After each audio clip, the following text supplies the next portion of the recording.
Ce sera un petit peu plus intime que d'habitude. Voilà, voilà. Alors, je partage la brochure et nous pouvons commencer.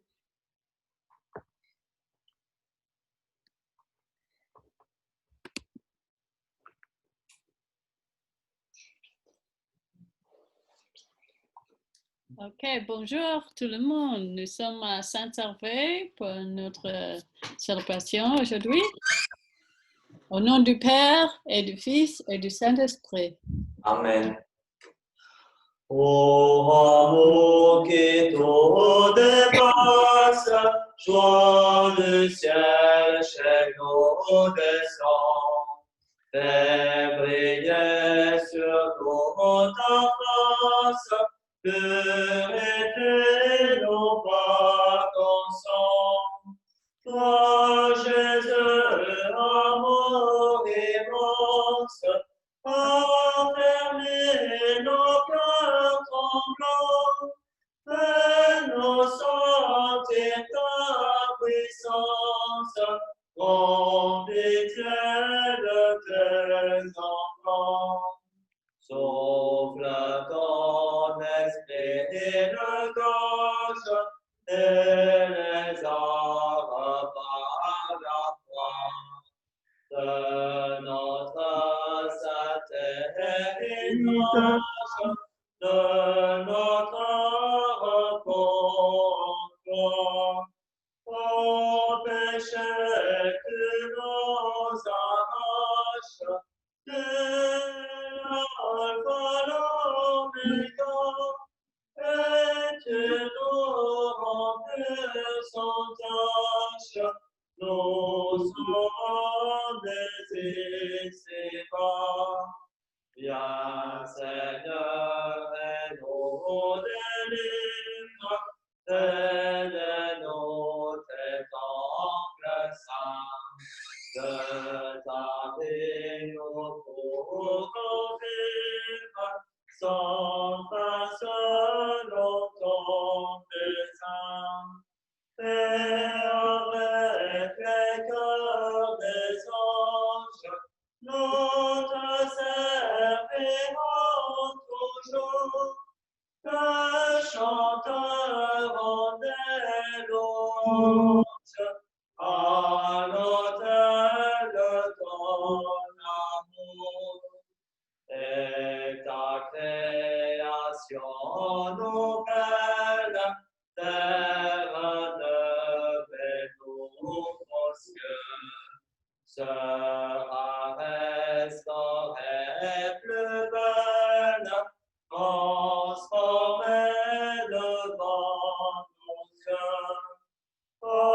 Avançons de gloire en gloire, comment les transfigurés, nous jouirons de ta victoire pour toute l'éternité.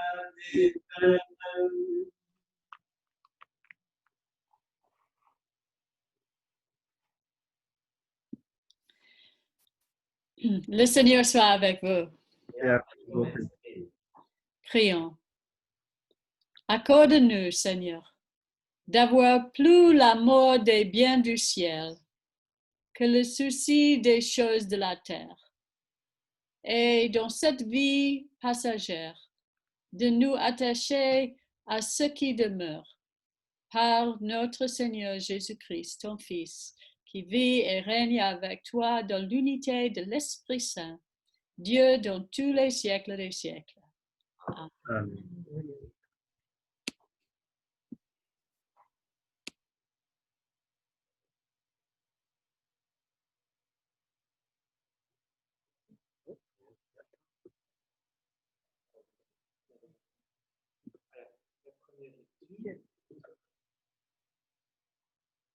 Et la première lecture? Je pense que c'était Louis qui devait faire la première lecture. Lecture du prophète Jonas. En ce temps-là, Dieu vit les œuvres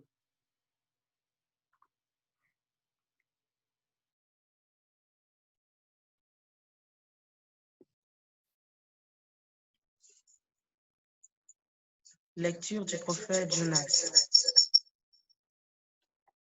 En ce Ouh.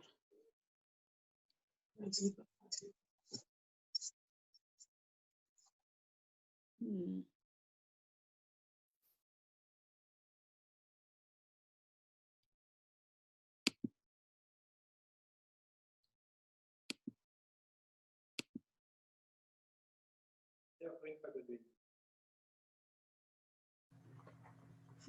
Lecture du prophète Jonas. En ce temps-là, Dieu vit les œuvres des Nivites. Il vit qu'ils revenaient de leur voie coupable. Et Dieu se repentit du mal qu'il avait voulu leur faire, et il ne leur fit pas cela de plus fort à Jonas.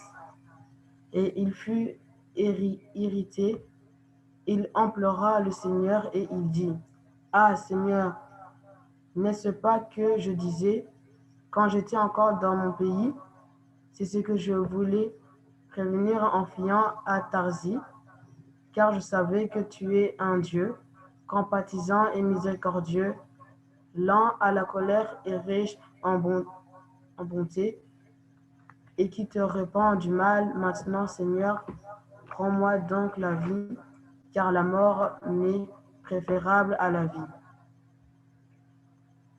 Le Seigneur répondit, « Fais-tu bien de t'irriter? » Et Jonas sortit de la ville et s'assit à l'orient de la ville. Là, il se fit une cabane et s'y tint à l'ombre jusqu'à ce qu'il voie ce qui arriverait dans la ville. Le Seigneur Dieu fit croître un ricin qui s'éleva au-dessus de Jonas pour donner de l'ombre à sa tête et pour lui ôter son irritation. Jonas éprouva une grande joie à cause de ce ricin. Mais le lendemain, à l'aurore, Dieu fit venir un fer qui rongea le ricin, et le ricin s'échappe. Au lever du soleil, Dieu fit souffler un vent chaud d'Orient, et le soleil frappa la tête de Jonas au point qu'il tomba en défaillance. Il demanda la mort et dit, « La mort m'est préférable à la vie. » Dieu dit à Jonas, « Fais-tu bien de t'irriter à cause du ricin? » Il répondit, « Je fais bien de m'irriter jusqu'à la mort. » Et le Seigneur dit, « Tu as pitié du ricin qui ne t'a coûté aucune peine et que tu n'as pas fait croître, qui est né dans une nuit et qui a péri dans une nuit. Et moi, n'aurais-je pas pitié de Ninive, la grande ville dans laquelle se trouvent plus de 120 000 personnes qui ne savent pas distinguer leur droite de leur gauche, et des animaux en grand nombre? » Parole du Seigneur. Rendons Nous grâce rendons à grâce Dieu. à Dieu.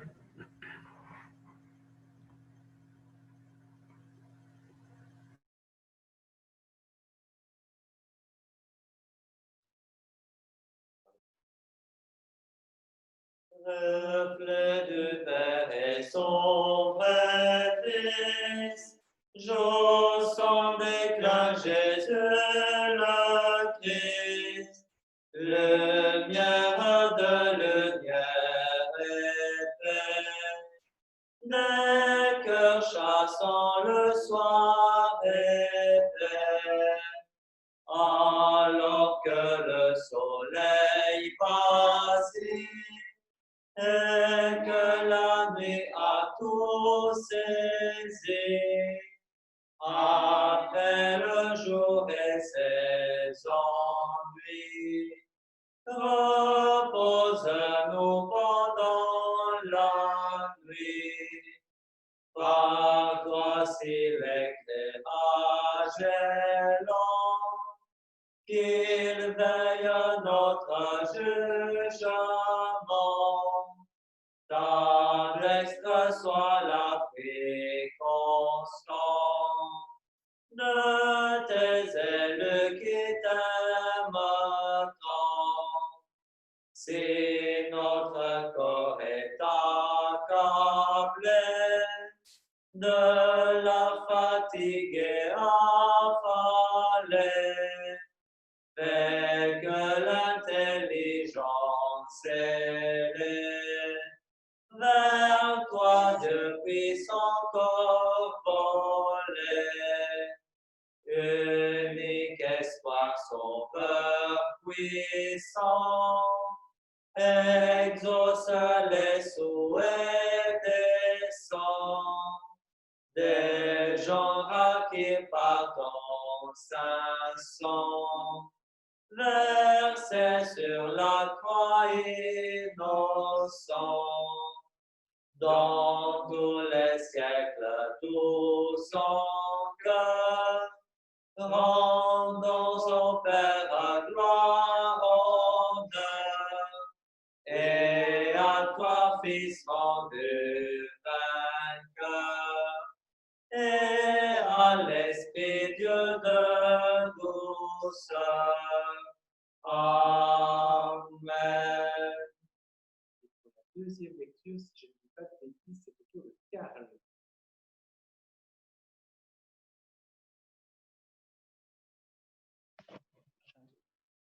Lecture de l'épître de Paul aux Philippiens. Frères et sœurs, le Christ est ma vie, et mourir n'est pas gain. Mais s'il est utile pour mon œuvre que je vive dans la chair, je ne saurais dire ce que je dois préférer. Je suis pressé des deux côtés, j'ai le désir de m'en aller et d'être avec le Christ. Ce qui de beaucoup est le meilleur, mais c'est à cause de vous qu'il est plus nécessaire que je demeure dans la chair et que je suis persuadé, je sais, je demeurerai et que je resterai avec vous tous pour votre avancement et pour votre joie dans la foi, afin que par mon retour auprès de vous, vous ayez en moi un abondant sujet de vous glorifier en Jésus-Christ.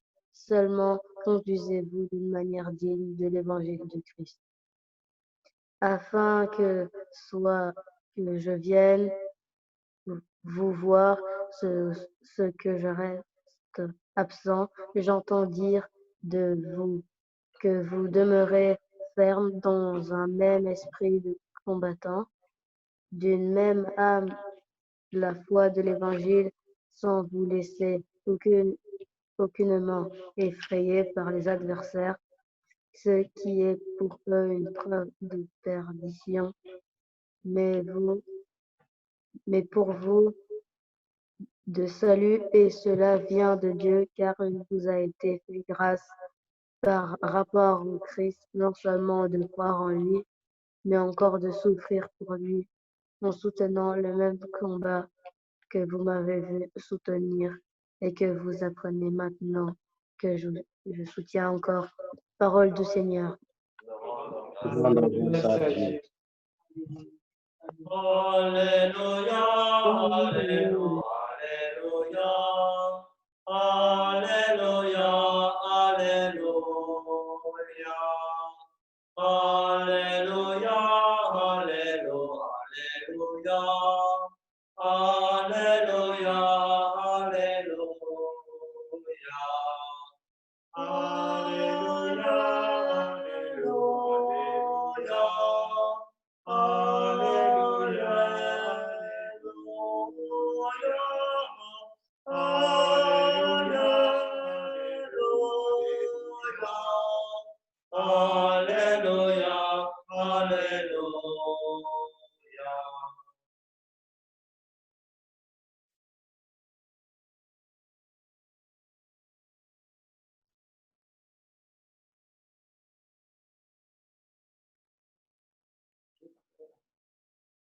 Balthazar? Ouais. Évangile de Jésus-Christ selon saint Matthieu. De la croix, Seigneur Jésus. En ce talent, Jésus dit cette parole. Le royaume des cieux est semblable à un maître de maison qui sortit dès le matin afin de louer des ouvriers pour sa vie. Il convint avec eux d'un denier par jour, et il les envoya à sa ville. Il sortit vers la 3e heure, et il en vit d'autres qui étaient sur la place sans rien faire. Il leur dit, allez aussi à ma vigne, et je vous donnerai ce que sera raisonnable. Et ils y allèrent. Il sortit de nouveau vers la 6e heure et vers la 9e, et il fit de même. Étant sorti vers la 11e heure, il en trouva d'autres qui étaient sur la place, et il leur dit, pourquoi vous tenez-vous ici toute la journée sans rien faire? Ils lui répondirent, c'est que personne ne nous a embauchés. Il leur dit, allez aussi à ma vigne. Quand le soir fut venu, le maître de la vigne dit à son intendant, appelle les ouvriers et paie-leur le salaire, en allant des derniers aux premiers.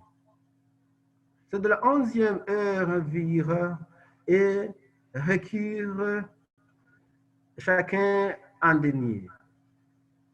Les premiers virent ensuite, croyant recevoir davantage, mais ils requirent aussi chacun un denier.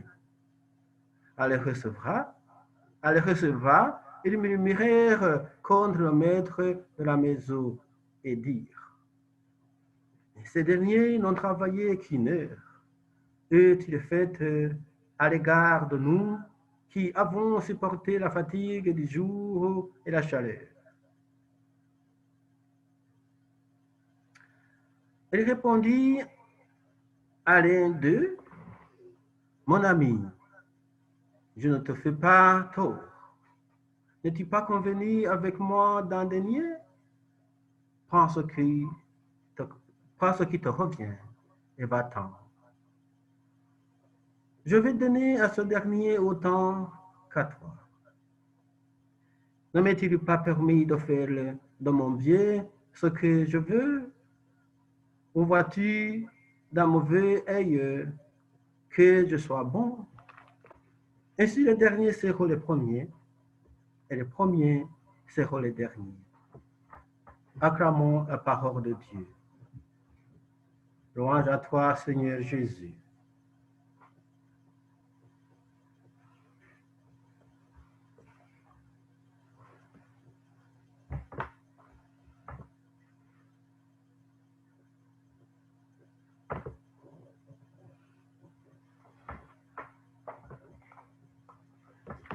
Jésus le Christ, lumière intérieure,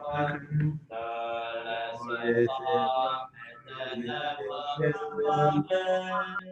Jésus le Christ, lumière intérieure, donne à moi d'accueillir ton amour. Jésus le Christ, lumière intérieure, ne laisse pas mes ténèbres me parler. Jésus le Christ, lumière intérieure, donne-moi d'accueillir ton amour. Très bien. Et on va faire le partage. Voilà, voilà. Donc, s'il y a quelque chose dans la lecture qui vous parle, que vous voudriez partager, voilà. Je pense que je vais commencer. C'est juste baisser un peu le texte. On va mettre le texte de l'évangile. Oui, oui, oui. De quoi est-ce que le texte de l'évangile nous parle? C'est juste d'une parabole, d'une histoire, qui doit nous apprendre quelque chose. Donc, pourquoi il parle? La fille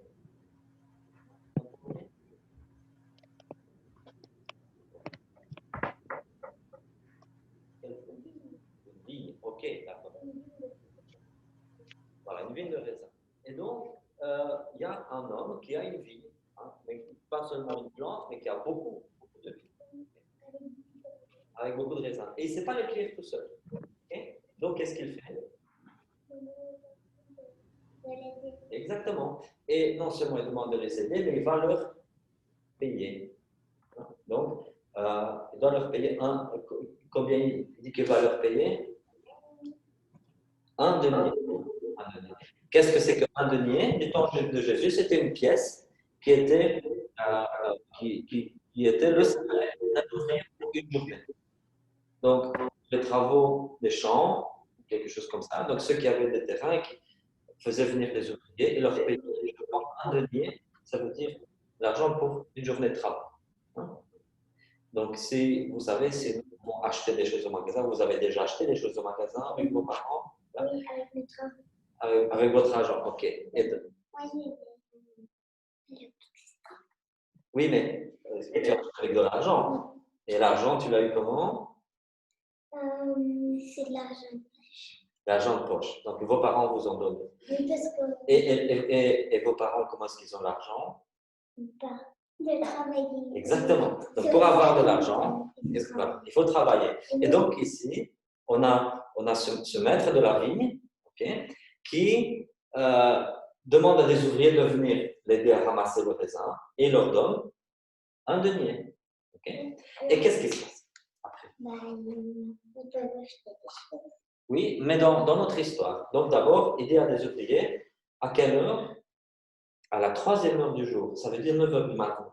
Donc il va à 9 h du matin sur la place du village et il dit, venez travailler pour moi et le soir je vous paye. Okay. Les gens qui viennent. Et qu'est-ce qui se passe après? Ils les payent. Avant de les payer. Ils travaillent. Oui, mais ce qui se passe, c'est qu'il n'y a toujours pas assez de monde pour l'aider. Donc, qu'est-ce qu'il fait?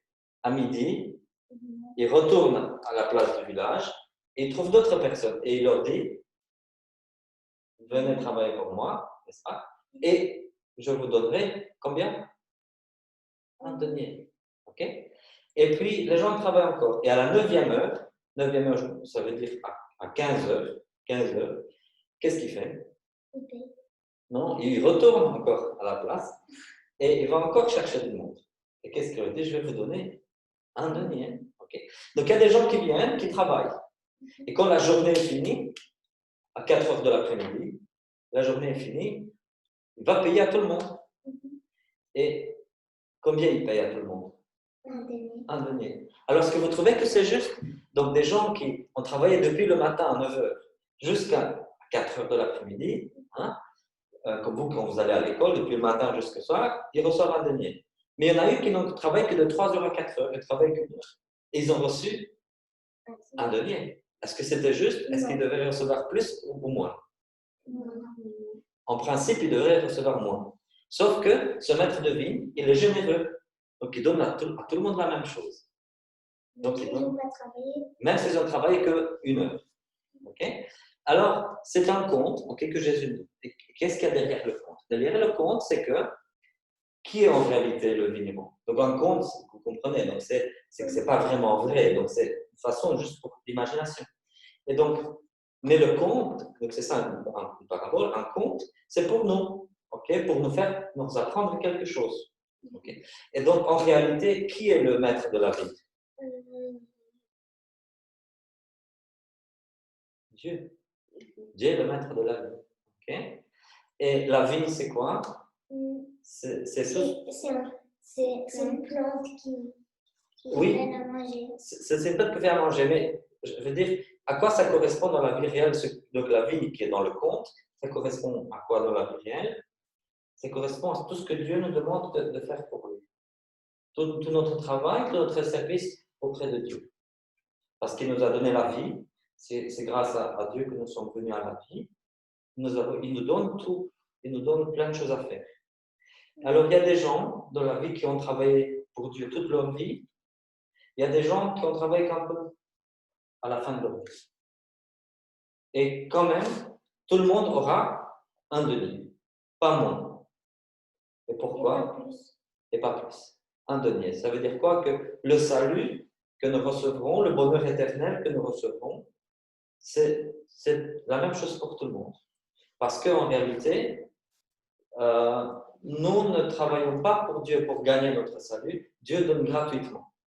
Donc, si nous travaillons pour Dieu, si nous faisons ce que Dieu nous demande de faire, alors, ce n'est pas pour gagner quelque chose, c'est parce que Dieu nous donne gratuitement.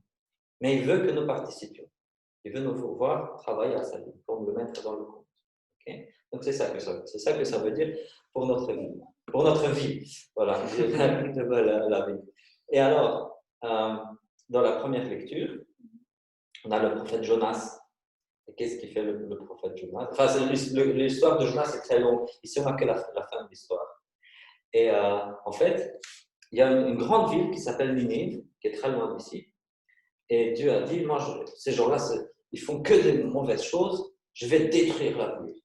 Mais il envoie quand même un prophète pour les avertir en disant, si vous n'arrêtez pas vos bêtises, moi je détruis la ville. Et les gens de Ninive, qu'est-ce qu'ils ont fait? Ils ont dit, Dieu veut nous détruire. Alors qu'est-ce qu'on va faire? Ils ont jeûné, ils ont arrêté de faire des méchancetés et ils ont fait de bonnes choses. Et donc, ils sont mis sur la bonne voie. Et Dieu a dit, je ne vais pas les détruire. Et alors le prophète Jonas, qu'est-ce qu'il dit? Il dit, enfin, tu dois les détruire. Mais Dieu dit, mais non, regarde, ils ont changé de vie, ils font de bonnes choses. Et le prophète Jonas, il se fâche sur Dieu en disant, tu devrais les détruire. Et voilà qu'il veut se coucher la nuit. Donc, le prophète Jonas n'avait pas assez d'argent pour aller à l'hôtel, donc il a dormi en pleine rue. Et Dieu a fait pousser un ricin, qui est une plante qui pousse très vite. Et le prophète Jonas disait, waouh, j'ai le ricin, donc du coup le soleil ne me tape pas parce que j'ai le ricin. Il n'y avait pas de crème solaire à l'époque. Et puis Dieu envoie un ver qui pique le ricin et la plante crève. Et elle est fâchée. Alors Dieu lui dit, toi tu te fâches pour un ricin, pour une plante, et tu as pitié d'une plante, mais moi j'ai pitié de tous ces gens-là, parce que dans cette ville il y a eu beaucoup de monde, et moi j'ai pitié de ce monde. Donc comme à Ninive, ces gens-là ont travaillé pour Dieu juste à la fin, parce qu'au début ils faisaient des bêtises, mais après ils ont travaillé pour Dieu, juste pour fin. Et Dieu les sauve aussi. Voilà. Le petit conte. Alors, est-ce qu'il y a d'autres échos?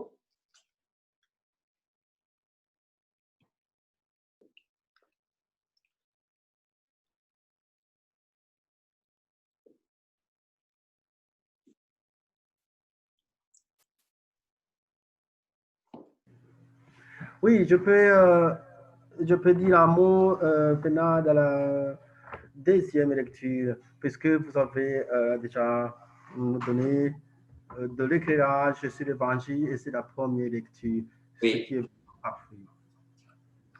Donc, dans la deuxième lecture, j'ai entendu que nous devons demeurer dans la foi. Et la foi, c'est quoi?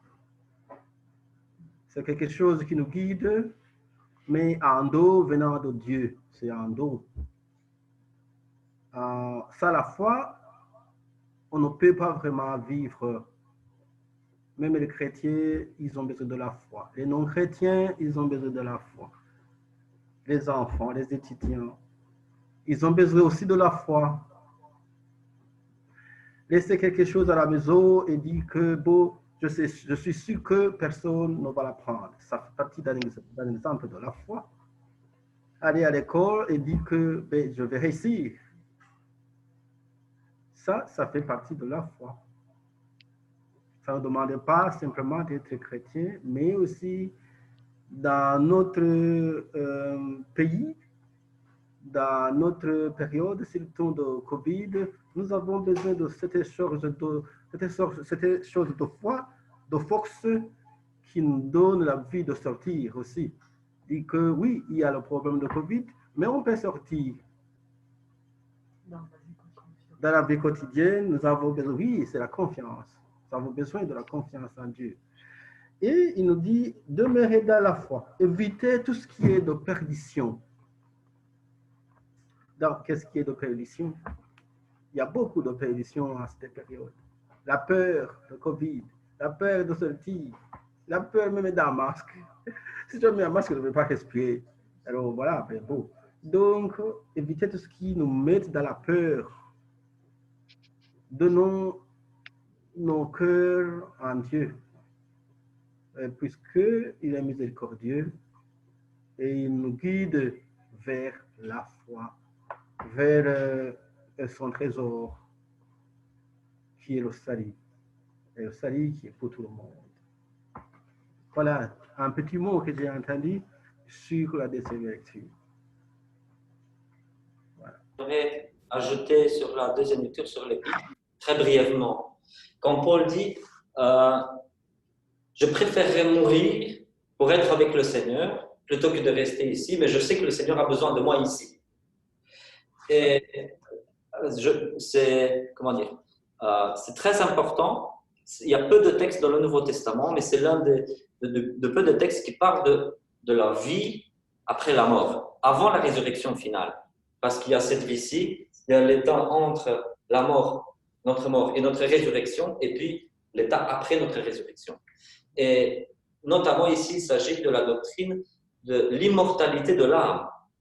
Donc, si, comme disent certaines sectes, comme les témoins de Jéhovah ou les adventistes, que quand on est mort, tout est fini, dans ce cas-là, Paul n'aurait pas raison de dire « j'aime mourir pour être avec le Seigneur ». Si après la mort c'est le néant, non, je ne veux pas mourir.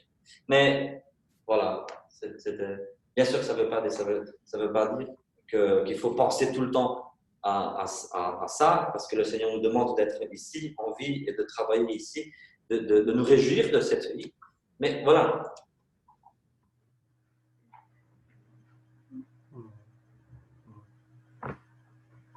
On va passer.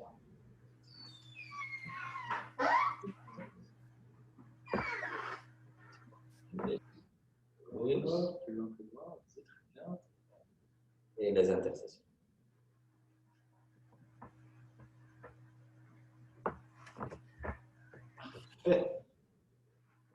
Il est toujours pas fait. Je vais faire les intercessions. Père, nous te prions pour ta sainte Église catholique. Que nous tous soyons un. Que chaque membre de l'Église se serve dans la vérité et l'humilité. Que tous les peuples glorifient ton nom. Nous te prions pour les évêques, les prêtres et les diacres. Qu'ils soient les ministres fidèles de ta parole et de tes sacrements.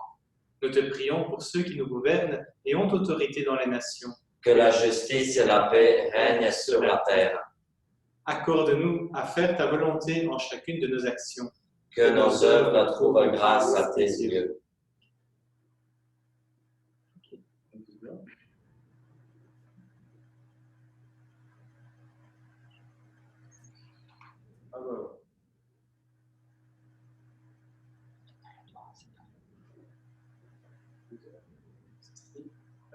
Ah, oui. Mince, attends, il s'est pas. Ok, on n'aurait pas dû cliquer là. Je vais continuer moi-même. Hein. Ok. Après. Aie pitié de. Ok, excuse-moi. Oui.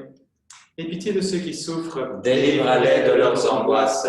Accorde aux défunts le repos éternel. Que brille sur eux la lumière sans déclin. Nous te rendons gloire pour tes saints qui sont entrés dans ta joie. Que nous ayons part avec eux à la gloire de ton royaume. Prions pour nous-mêmes et pour nos frères et sœurs. Nous pouvons ajouter nos intentions libres.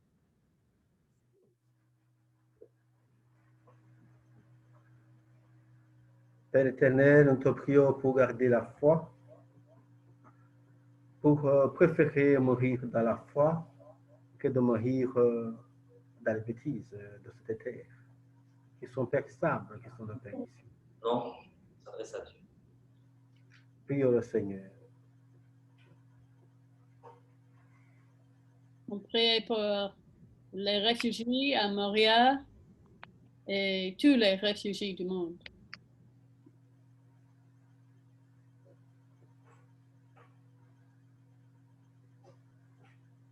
Nous te prions pour ceux qui auraient voulu être avec nous ce soir et qui en ont été empêchés.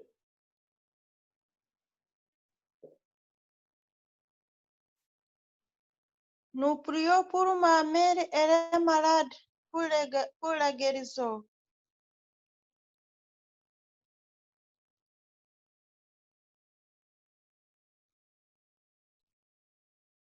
Nous prions pour nos autorités, les autorités de l'Église, les autorités qui nous gouvernent dans nos provinces, dans nos pays.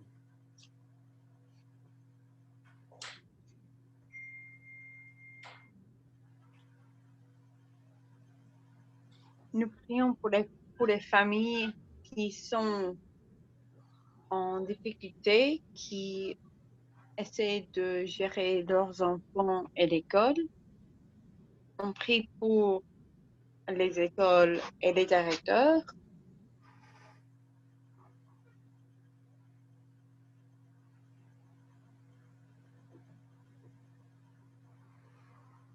Seigneur notre Dieu, accueille les prières ferventes de ton peuple. Aie pitié de nous selon ta grande miséricorde.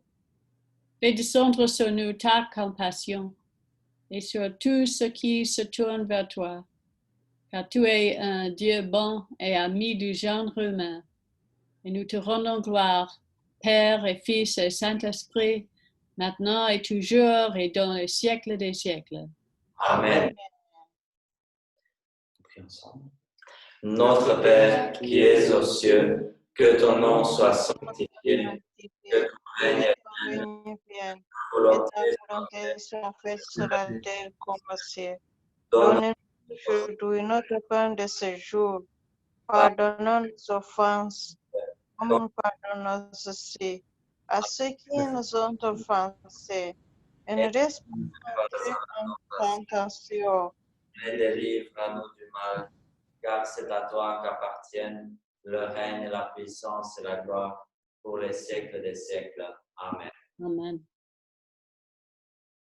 Que la bénédiction du Dieu Tout-Puissant, Père et Fils et Saint-Esprit descende sur vous et y demeure dans les siècles des siècles. Amen. Amen.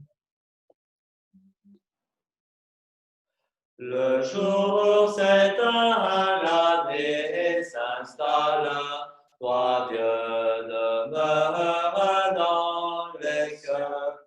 Dès le matin, l'amour s'exhale de notre chant pour toi, Seigneur. Nous rendons grâce pour l'Église qui quelque part reste éveillée. Tout le temps elle mobilise petits et grands à te louer. Puisque le jour parcourt la terre, tous les pays des continents, ainsi progresse la prière et jamais ne s'éteint le chant. Seigneur Dieu, le soleil éveille nos frères plus à l'Occident et de rendre tes merveilles sont proclamées par d'autres gens. Mais si tout passe dans le monde, ton règne ne pourra passer. C'est sur ton Fils que tu le fondes. Tous par lui viendront t'honorer. Honneur et gloire à Dieu le Père, au Fils unique et bien-aimé, au Saint-Esprit qui sur la terre rassemble pour l'éternité. Bénissons le Seigneur, nous rendons